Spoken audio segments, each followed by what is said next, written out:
નમસ્તે દર્શક મિત્રો, હું શ્રુતિ મોજીદ્રા સ્પીડ ન્યૂઝ 17 માં તમારું સ્વાગત કરું છું. તો જોઈએ આજના મુખ્ય સમાચાર.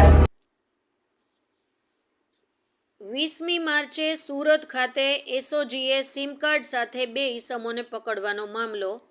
એસઓજીએ ફરિયાદી બની આરોપી અજય સોજિત્રા, સહદ ફારૂક, રાજ, દિનેશ, ઉમેશ, કેતન અને રેશમા સામે ઠગાઈનો ગુનો નોંધ્યો.